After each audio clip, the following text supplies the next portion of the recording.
السلام عليكم ورحمة الله تعالى وبركاته. مرحبا بكم معايا في فيديو جديد ووصفة جديدة على قناتي مطبخ أم فرح.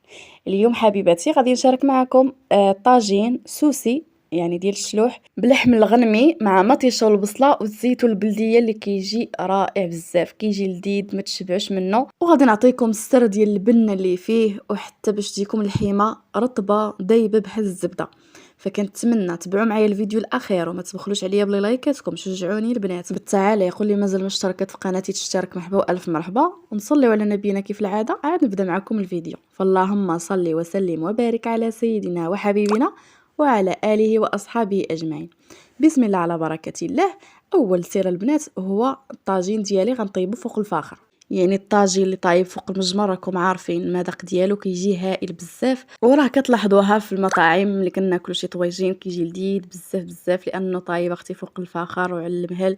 داكشي علاش كيعطي البنه. المهم صافي ملي درت البنات يسخن، درت شويه ديال زيت الروميه وشي شويه ديال زيت البلديه، ودرت هنا واحد البصله اللي كتكون مشلضه واحد جوج دريسات ديال الثومه حكيتهم.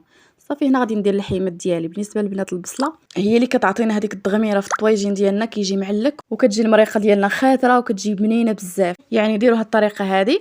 ايوا صافي البنات. بالنسبه لزيت العود انا خلطت لان عندي زيت العود شويه حاره، ما بغيتش تعطينا ديك المروره في الطاجين. الا كانت خفيفه البنات ديروا نصبوا غير بزيت العود بوحدها.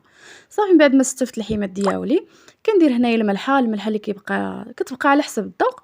درت واحد المعلقه صغيره مع مرش ديال الابزار وجوج معالق صغارين، يعني معلقه كبيره ديال الخرقوم. الا عندكم البنات الزعفران الحره ديروها، راه حتى هي راه كتجي زوينه. درت واحد المعلقه صغيره ديال القزبور حبوب مطحون اللي كيجي اكثر من رائع، كيعطي المذاق زوين بزاف في الطياب ديالنا.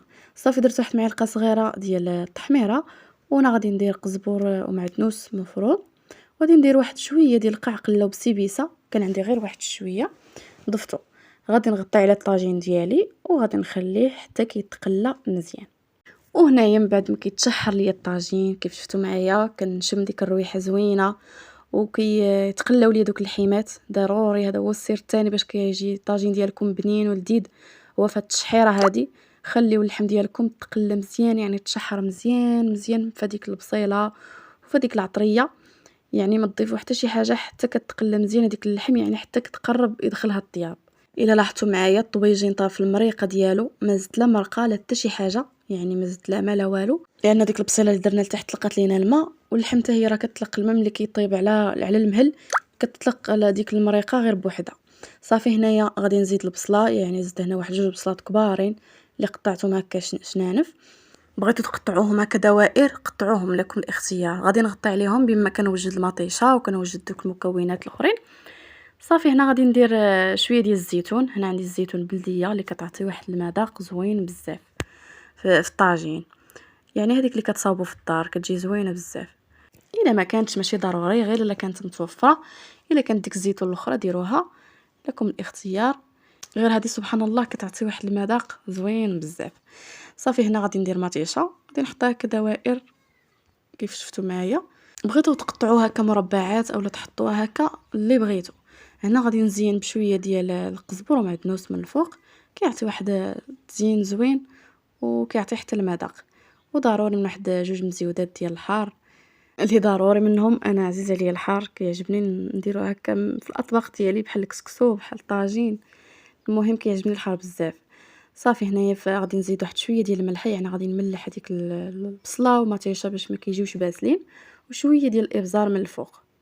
صافي البنات غادي تخليو الطويجين ديالكم يطيب على خاطرو، ما تزيدوا له لا المرقه لا حتى شي حاجه. بالنسبه الى طاب فوق المجمر طيبتو فوق البوطه وبان لكم شويه غادي تحرق ولا هذا، ما فيها باش تزيدوا واحد شويه ديال الماء اللي كيكون سخون، ما تزيدوش بارد.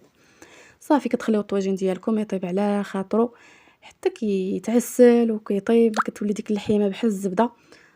ايوا صافي الطاجين البنات راه الباروك ديال البلاد ديال الموسم. جبتو معايا وتشهيت فيه هكا نطيب فيه ونصور لكم فيه شي فيديو. ايوا اول مره نطيب فيه والحمد لله جا فيه الطياب زوين ما شاء الله اللهم بارك. الطاجين ديالنا راه طاب وجا معسل، جا واعر تبارك الله، والمريقه ديالو جات خاطره وواحد المذاق البنات ما نعاودش لكم. بنين بنين بزاف. كنتمنى تجربوا الطريقه ديالي، وما تنسونيش من اللايكات ديالكم، شي تعليق يفرحني ويحفزني ويشجعني. وتهلاو ليا في راسكم. الى فيديو جديد ان شاء الله. مع السلامه.